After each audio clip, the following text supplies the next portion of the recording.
안녕하세요. 인테리어 인텔리하게 인테리 누나입니다. 오늘은 신혼부부가 당한 사기 인테리어 2편으로 돌아왔는데요. 혹시 1편 안 보고 오신 분들 계시면은 여기 상단 클릭하셔서 1편 먼저 보고 오시면 좋을 것 같습니다. 1편에서는 인테리어 회사의 대표인 제가 인테리어 사기를 조금 피할 수 있는 방법에 대해 설명을 드렸었고요. 오늘 2편에서는 인테리어 사기를 이미 당했을 경우에 법률적으로 어떻게 대처를 해 나가야 하는지 전문적인 이제 법률에 대해서 좀 자문을 구해서 제가 설명을 드리도록 하겠습니다. 해당 사건에서는 왜 돈 한 푼 못 받고 재판이 끝났는지, 그리고 왜 사기죄에 해당 사항이 없다는 판결이 났는지 이런 거에 대해서 구체적으로 알려드리려고 합니다. 제가 꼼꼼한 여자 변호사님께 부탁을 드려서 미리 녹음 파일을 받아놨고요. 법적인 이제 자문을 받아놨기 때문에 변호사님의 녹음 파일과 함께 들으면서 설명을 좀 드리도록 하겠습니다. 안녕하세요. 김지민 변호사입니다. 이 사안에서는 계약서가 명시적으로 정해져 있음에도 불구하고 그에 따르지 않고 자재 대금이 올라갔다, 그리고 이것도 추가해야 된다 하면서 계속 공사 대금을 더 추가적으로 받은 케이스 같아요. 그런데 이제 판결까지 받으셨다고 하는 걸 보니 민사소송을 진행한 후에 확정 판결을 받아서 집행을 하는 문제, 그것과 판결을 받는 문제는 별개의 문제예요. 집행하는 것은 내가 아무리 판결을 승소를 했어도 채무자한테 책임 재산, 그러니까 강제 집행할 재산, 부동산이나 동산, 자동차 같은 게 없으면 집행이 불가능한데, 그 경우는 판결 승소하더라도 채권 확보가 안 된다는 말이죠. 그래서 강제 집행을 나중에 할 걸 염두에 두고 가압류, 가처분 등을 해두는 게 사전 처분으로 승소 확정 판결을 받았을 때 집행에 용이하기 때문에 그런 것까지 미리 해두는 게 중요해요. 근데 그것뿐만 아니라 이 사건에서는 또 사기죄가 문제가 되는데, 사기죄가 성립하려면 형법상 법조문에 의해서 구성 요건이 필요한데, 기망, 그러니까 사기를 치는 사람의 기망행위, 그리고 사기를 당한 사람의 착오에 기해서 그에 의한 처분행위, 돈을 지급한다거나 재산상 이익을 이제 교부하는 그런 처분행위가 필요하고, 그 착오와 처분행위, 그리고 기망과 착오 사이에 각각 인과관계가 필요해요. 내가 기망한 것에 속아서 착오해서 처분행위를 하게 됐다라는 인과관계가 필요한데, 지금 이런 공사계약 같은 경우에 일반적으로 통상적으로 사기죄가 성립을 하려면 애초에 공사 대금을 받을 그 시기, 공사 계약을 체결할 그 시기 때부터 나는 공사 대금만 받고 공사 대금만 편취하고 공사는 안 해줄 거야, 공사는 계속 지연을 하면서 더 추가적인 돈만 받고 공사는 해줄 의향이 없어 라고 할 때 사기죄의 고의가 성립한다고 해요.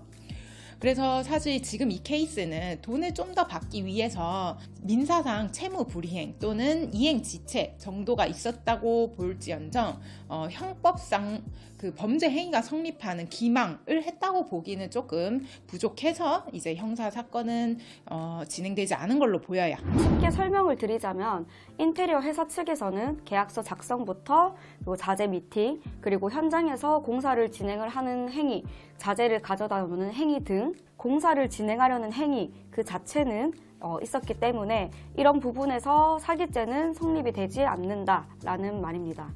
우리는 공사가 다음 단계로 올바르게 진행이 됐는지 그 진척 정도를 판별하고 싶어 하는 건데, 법은 그 행위가 있었냐 없었냐 OX로만 따진다는 말이고요. 사기 업체는 이런 식으로 법망을 교묘하게 빠져나갑니다.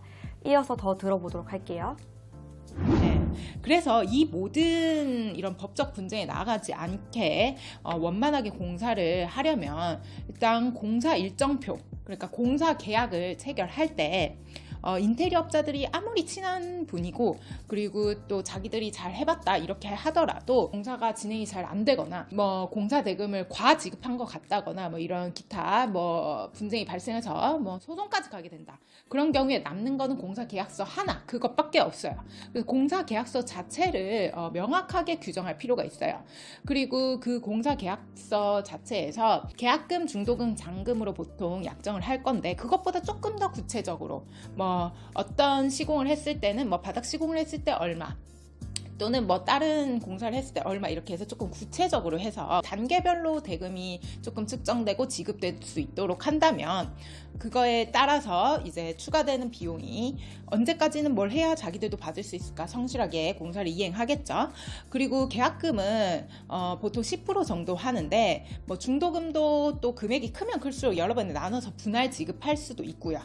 중도금 지급 시 아까 말한 어느 공사가 얼마만큼 완료됐을 때 지급한다. 1차 중도금, 2차 중도금, 3차 중도금 이런 식으로 정하면 좋을 것 같아요. 그리고 기한, 일자 이렇게만 딱 정해서 언제까지만 지급한다라고 뭐 적지 마시고 뭐 바닥공사 조건 이런 것들을 좀 명시를 하시고요. 구체적 견적서를 같이 첨부하면 이때 좋겠죠. 그리고 제일 중요한 거, 계속 공사가 지체가 되고 있다. 그런 경우에는 지체상금 약정을 할 수가 있어요. 이 공사를 뭐 예를 들면 5월 30일까지 다 끝내기로 한다. 그런데 만약에 그때까지 끝내지 못했으면 지체 일수당 얼마 이렇게 지체 상금을 약정을 할 수가 있어요. 이런 약정을 해야만 나중에 인테리어 업체 또는 그 어떠한 불가항력적인 사유든 그 공사가 지연된 것에 있어서 뭐 지연 손해금을 모를 수가 있는데 그때 뭐 거듭 강조하지만 계약서에 기재된 내용을 토대로 판단할 수밖에 없기 때문에 애초에 계약서 기재 내용을 명확하게 규정하시는 것이 사후적인 분쟁 예방에 제일 도움이 될 것 같습니다. 그리고 하자 보수 기간, 하자 보증 기간도 명시해 두는 게 좋은데 공사를 당장 지금 다 끝냈어요. 그런데 이게 뭐 한두 달 만에 갑자기 뭐 어느 쪽에서 누수가 터진다거나 뭐 타일 공사가 잘못돼서 막 금이 간다거나 이런 경우가 발생할 수 있기 때문에 뭐 하자 보수 기간이나 하자 보증 기간을 6개월에서 뭐 언제까지 이렇게 정해 두는 것도 보통 필요합니다. 그래야 그 기간 안에 발생한 하자들은 다 원래 공사를 했던 인테리어 업체에서 해줄 수 있겠죠. 그런 부분까지 다 구비가 된다면 계약서를 좀 완벽하게 쓴 것으로 볼 수 있을 것 같아요.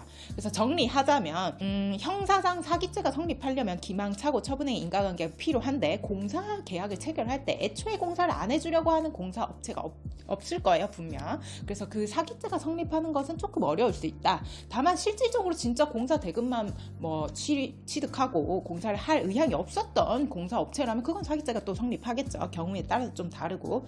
그리고 이제 민사상으로 갔을 때 민사 분쟁이 발생했을 때는 가장 중요한 건 계약서이기 때문에 계약서를 잘 써야 한다. 그래서 계약서에 꼭 들어가야 되는 것들은 첫 번째, 이제 계약금, 중도금, 잔금, 일자를 특정하고 그 계약금은 보통 10%로 정해지니 중도금에서 1차, 2차, 3차로 이제 뭐 바닥공사는 언제까지 1차 중도금을 지급한다라고 명시를 하고 2차, 3차도 마찬가지 조건을 명시해서 기일을 정하는 것이 필요하다. 그리고 세 번째, 이제 지체상금 약정을 해서 공사가 지연되는 것을 막는다. 그리고 마지막으로 하자 보수 기간을 정한다. 이 정도로 계약서 작성을 해볼 수 있을 것 같아요. 변호사님께서 말씀하셨듯이 디테일한 견적서, 클라이언트에게 유리한 계약서, 공사 대금, 그리고 공사 대금 지급 일자를 공정별로 나누어서 여러 차례 지급을 하게끔 계약서를 작성할 것. 혹시라도 공사 기간이 지연될 시 지체 상금 약정을 명시하게 하여 지체 일수당 얼마를 정해놓고 계약을 이행할 것. 이렇게만 해놔도 사실 인테리어 사기를 당할 일이 거의 없습니다. 보통은 잘 모르시기도 하고 공사가 시작되면 약간 의뢰 입장이 된 것 같다고도 많이들 말씀을 하시거든요. 이사 일정은 다가오는데 공사는 계속 지연이 되고 자재비가 올랐다, 인건비가 올랐다, 이건 추가 비용이 발생한다, 뭐 등등 이런저런 핑계를 대면서 본 공사가 진행되기도 전에 대금을 요구를 할 때 절대 공사 대금을 먼저 지급을 하시면 안 됩니다. 형사 사건은 차치하고서라도 만약에 이 공사 계약 자체가 지연이 되고 법적 분쟁으로 간다면 아까 말씀드렸듯이 계약서가 아무리 잘 써 있고 또 내가 승소 확정 판결을 받았다 하더라도 집행, 그러니까 그 돈을 받지 못하면 그게 가장 큰 문제겠죠. 아무리 내가 승소했지만 채무자가 돈이 없다. 그럴 경우에는 집행이 불가능해서 채권 확보가 안 되기 때문에 그 점을 염두에 두 점을 나중에 사후적인 대비를 하기 위해서 처음에 소송이 진행되는 단계부터 이제 가압류나 가처분 등의 사전적 보전 처분을 해두고 그 다음에 승소 확정 판결이 나면 바로 집행에 돌입할 수 있도록 채무자의 책임재산을 묶어두는 것이 필요하다 정도로 정리할 수 있을 것 같습니다. 이 피해자분 같은 경우엔 인테리어 업자가 파산 신청을 해버렸어요. 그래서 법적으로 체납해야 될 우선순위에 1순위가 이제 국가에 체납할 돈, 뭐 세금이라든지 그런 부분이고 2순위, 3순위가 직원 임금, 그리고 작업자 노무비, 밀린 자재비 등 이런 것들이 이제 먼저 지급이 돼야 된다고 합니다. 결국은 이 업자가 돈 없다, 배째라 이런 식으로 나와버리면 돈은 거의 못 받는다고 봐야 되죠. 여러분들도 애초에 이런 소송까지 가지 않게 업체와 계약서를 꼼꼼하게 확인해 보시고 진행하셔야 됩니다. 지금까지 신혼부부가 당한 인테리어 사기를 1편, 2편 걸쳐서 보았는데요. 이 실제 사건처럼 사기치는 업체들은 마음만 먹으면 사기를 칠 수 있습니다. 교묘하게 사기죄가 성립이 되지 않게 해서 돈 한 푼 돌려받지 못하고 재판을 끝내버리는 거죠.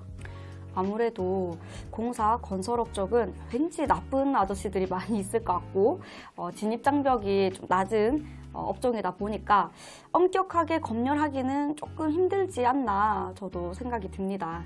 하지만 제가 고안한 업체 검증 3단계를 아시면 이와 같은 사기 미연에 방지할 수 있을 겁니다. 그럼 다음 영상에서 뵙도록 할게요. 지금까지 인테리어 인텔리하게 인테리 누나였습니다. 안녕.